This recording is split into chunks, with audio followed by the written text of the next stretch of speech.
Hey guys, welcome back to another video on You're Not Alone. Please like, comment, subscribe. It helps me to get on the algorithm.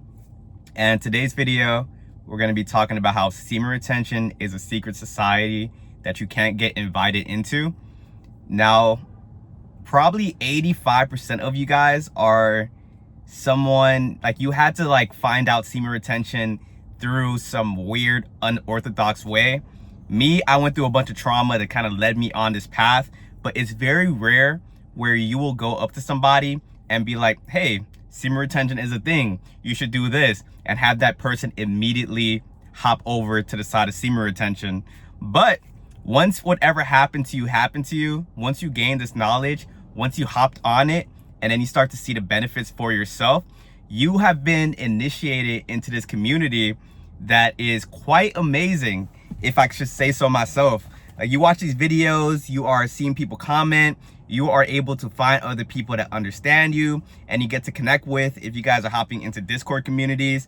And because when I first hopped on semen retention, I was extremely angry and frustrated that I didn't have anybody to talk to about these things with.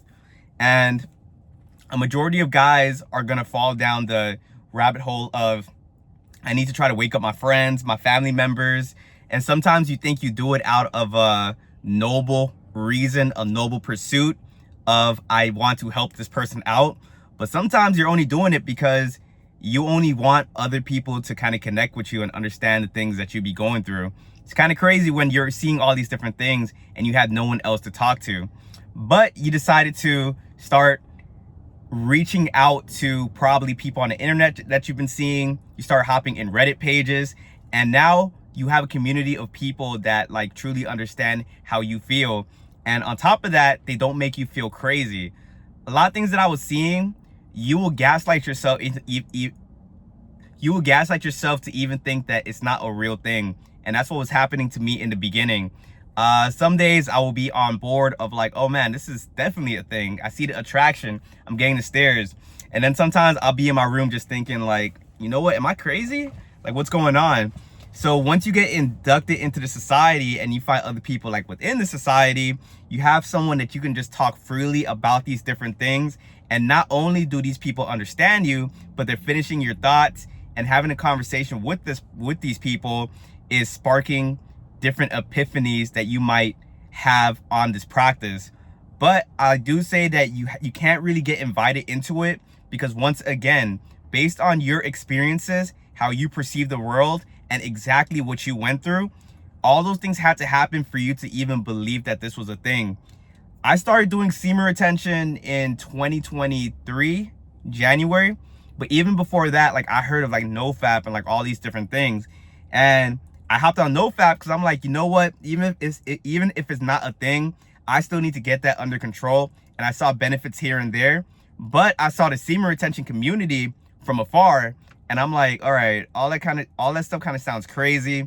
I don't think I'm ever gonna get into that. But my life took a turn. Trauma was just hitting me from all angles. I'm you know what? I need a change. I need to take my self-improvement to the next level. And then I discovered semen retention, and the rest is history. And now as I am on the practice, my frequency has been getting higher and higher.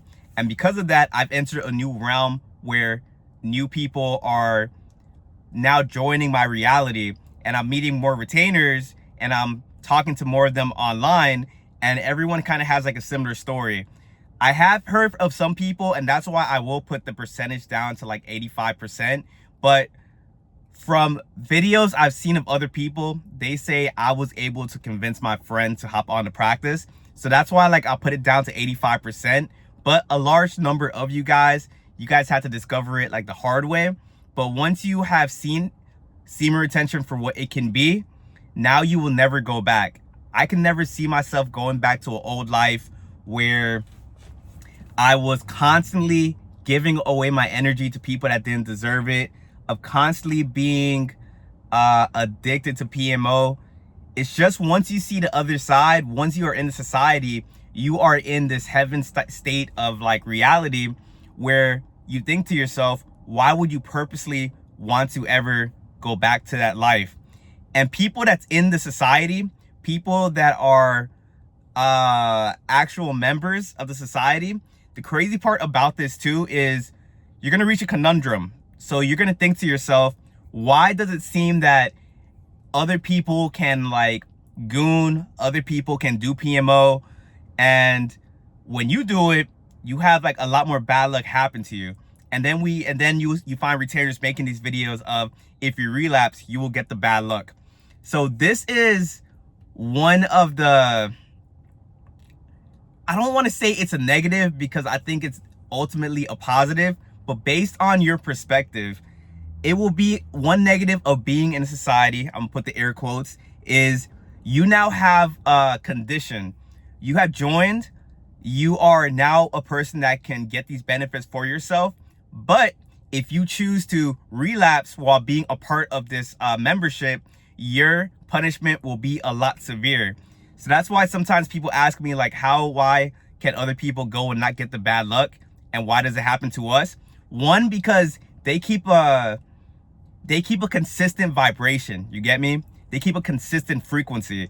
So when you are on semen retention, you are very high frequency. And then when you relapse, especially to PMO, you shoot down. And then reality, the universe has to rectify what your vibration is currently shooting out to the universe. So that's one reason. The second one is because you have this condition of being a member, God will punish you a lot more when you know better. If you do bad, if you go against and you relapse, knowing what's out there and knowing the negativity that comes with it, your punishment will be a lot severe. People that constantly relapse, they do get like a kind of like a punishment, but it's not as noticeable. But that's only because they don't know better. But eventually those people, like if they stay down a path of like destruction and degeneracy and they keep going down, eventually their punishment is going to be so severe that they have no reason but to wake up, snap out of the illusion, give semen retention a try, and they get inducted into this membership. And that's low-key what happened with me. If I didn't go down like that dark path, I would have kept my vibration pretty consistent, and pretty much the punishment wouldn't have been as severe to get me to want to make a change. So the karma system definitely is a real thing, and a punishment is always gonna fit the crime. But that's one condition about being in the secret society. Pretty much, you are going to relapse, and like all this bad is gonna come, and it has to be that way to kind of keep you guys like, all right, I'm not gonna let that happen again. But the cool thing about being in a society, because you have other people that understand you, you will have people that are going to motivate you to stay on the practice and stay the course. A big reason why I kept relapsing was because I didn't have anyone to talk to. I was surrounded by people that wasn't doing this practice. I wasn't surrounded by the brotherhood. So because of that, you are the average 5 people you hang around with. And that is equally as true on a macro level. Because I didn't have any retainers to talk to, I was surrounded by people in the matrix. So it's no wonder that I kept doing things to kind of keep myself in that matrix system. But once I met other members, especially like I met this one guy online, we were able to talk and he kept me motivated. And when I met that guy, I was finally able to go the 6 months. So to all you guys that's in this secret society, make sure you guys are finding other people to talk to connect with, because when you do that, it makes being on the practice way more easier, because you have other people that understand what you're going through, the loneliness, the attacks, the flat lines, and all those different things. But I will cut the video right there, guys. If you guys found any value within this video, please like, comment, subscribe, and I'll catch you guys on the next video. Peace.